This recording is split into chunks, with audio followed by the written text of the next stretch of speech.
अगर तुमने किसी का भी सोशल मीडिया रेंडमली रिपोर्ट किया होगा, हाईली चांसेस है क्यों नेगेटिव आया हो। तो ये सब क्यों होता है? क्यों कोई सोशल मीडिया तुम्हारी रिपोर्ट को सीरियस नहीं लेते हैं? Let me explain. ये सब इसलिए होता है क्योंकि तुम्हें पता ही नहीं है मेटा तुम्हारी रिपोर्ट को रिव्यू कैसे करती है। आज की इस वीडियो में मैं तुम्हें बताऊंगा कि मेटा तुम्हारी रिपोर्ट को कैसे रिव्यू करती है। Let's begin. तुम्हारी की गई हर एक वो रिपोर्ट एक बहुत लंबा पाथ फॉलो करती है। इस पूरे पाथ को हम 3 पार्ट में डिवाइड करेंगे।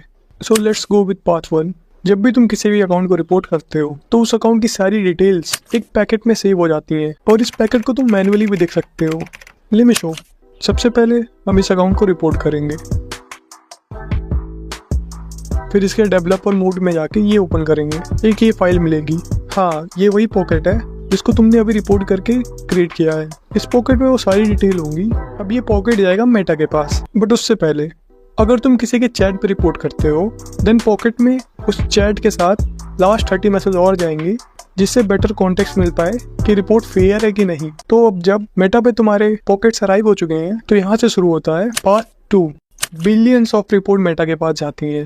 तो उनको मैनुअली तो रिव्यू करा नहीं जाएगा, तो मेटा वहाँ पर AI का यूज करती है। ये जानने से पहले कि AI का क्या रोल है, ये जान लो कि किस टाइप की रिपोर्ट को मेटा ज्यादा सीरियसली लेती है। So these are some reasons जिसको मेटा ज्यादा सीरियस लेती है। चलो अब देख लेते हैं AI तुम्हारी की गए हुए रिपोर्ट को चेक कैसे करता है।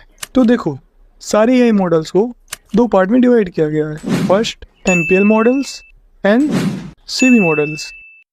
तुम्हारे टेक्स्ट बेस्ड रिपोर्ट्स को NPL मैनेज करता है एंड इमेज वगैरह को CV मैनेज करता है। ये सब तुम्हारे काम की चीज़ नहीं है।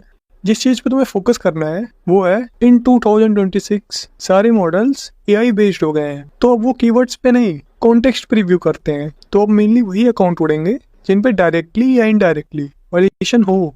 बट AI भी गलती करती है और टाइम के साथ ग्लिचेज भी आते रहते हैं। बट अगर ग्लिचेज और मेथड को हम साइड में रख दें फिर भी अकाउंट बैन किए जा सकते हैं, क्योंकि इंस्टाग्राम की गाइडलाइंस इतनी बड़ी है, मोस्ट ऑफ दी अकाउंट वो फॉलो नहीं करते हैं। तो बस हमें उसे भी फोकस करना है और तुम ये रिपोर्ट सिस्टम मास्टर कर लोगे। चलते अपने थर्ड फेज पे। तो देखो, हमने रिपोर्ट कर दी, AI ने उसको चेक कर लिया। अगर उसको कोई वायलेशन लगेगा तो उस अकाउंट को फ्लैग या बैन कर देगी। क्या हो अगर AI श्योर नहीं है कि अकाउंट पे वायलेशन है कि नहीं, क्या उस रिपोर्ट को मैनुअली रिव्यू किया जाएगा? वेल नहीं। मोस्टली लोग की यही प्रॉब्लम रहती है कि वो रिपोर्ट तो कर देते हैं बट रिव्यू में बहुत लंबा टाइम लग जाता है। देखो, ज़्यादातर नॉन वायलेशन अकाउंट पे ये चीज़ होती है, बट इंडिया में एक नई गाइडलाइंस आने वाली है और जब तक ये वीडियो डालूंगा तब तक तो आ भी गई होगी, which they call 3 hour ban rule.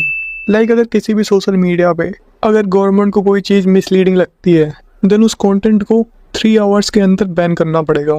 But या it's for government not for us. But इतना तो मैं डैम श्योर हूँ, इसकी वजह से इंडिया में रिपोर्ट सिस्टम जरूर से स्ट्रॉन्ग हो गए। So time to end our video. I hope तुम्हें वीडियो पसंद आई हो तो लाइक कर देना। See you guys in next one. तब तक मजे करो।